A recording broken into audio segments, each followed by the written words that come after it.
Ever met someone who's somehow minted despite having the brain power of a damp teabag? Yeah, this is that story. It's one of those, how the hell did he pull that off kind of tales. And honestly, it made me question everything, like, why I've been grafting all these years when apparently you can just guess your way into fortune by accident. This is a man who made money doing the dumbest things imaginable.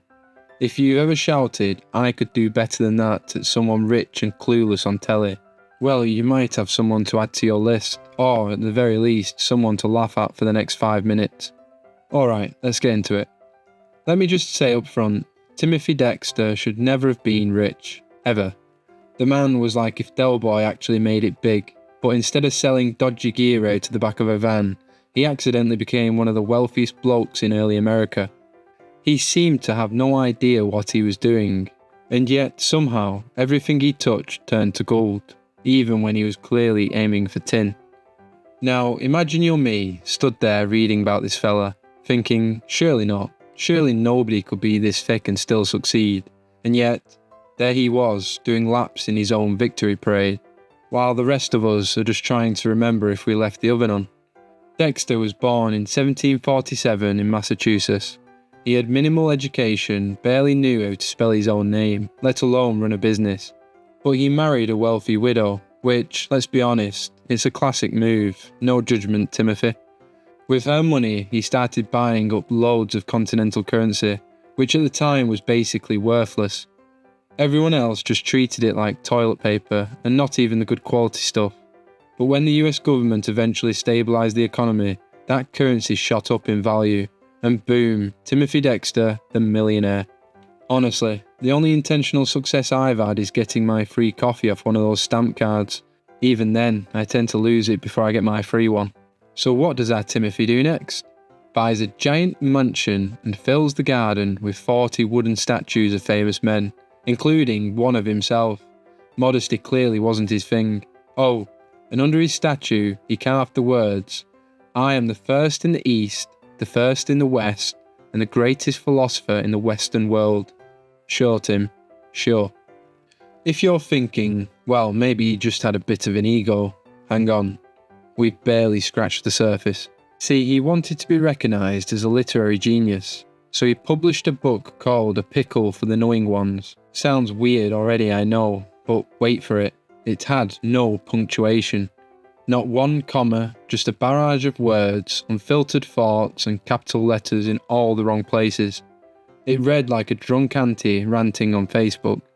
People told him it was unreadable, so in the next edition, he added a page filled entirely with punctuation marks and told readers to sprinkle them in where needed.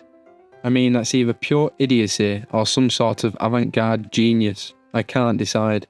But my favourite bit, the way he got rich wasn't just one currency stroke of luck. He kept making mad business moves that should have failed, like sending bed warmers to the Caribbean, because, you know, when I think of tropical islands I think, ooh, better warm the bed. But apparently they used them as ladles in sugar refineries. He turned a massive profit. Then he shipped coal to Newcastle, literally, to a city known for coal. Everyone thought he'd lost it, but there was a miners' strike at the time, so again, he made a killing. You just can't make this stuff up. It's like he was on the Truman Show and the people in charge was just trying hard to make his silly ideas succeed at all costs. If this man were around today, he'd be the kind of person who buys Dogecoin because he thinks it's cute and ends up a billionaire. Now, his employees and even his wife weren't immune from his antics. At one point, he faked his own death. Legit. Stage a funeral just to see how many people would cry. Who does that?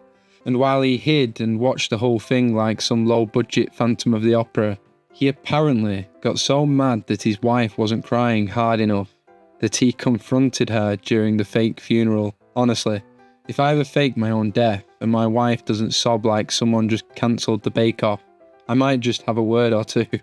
By the time he died, for real this time, in 1806, he'd became this weird legend.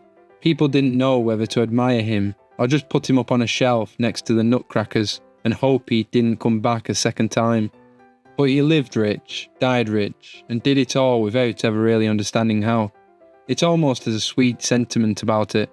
I guess sometimes doing anything is better than doing nothing. How does it go? You miss 100% of the shots that you don't take. And that, folks, is the story of Timothy Dexter, the man who played life like he'd lost the instructions and did what most men do, wing it. If common sense was a requirement, well, let's just say he'd still be out in the garden polishing his statue. Let me know what you think. Was Dexter a genius who actually knew what he was doing, or just a jammy Muppet that stumbled into fortune? Either way, I'd have a pint with him, just to see what madness he'll come out with next. Catch you in the next one.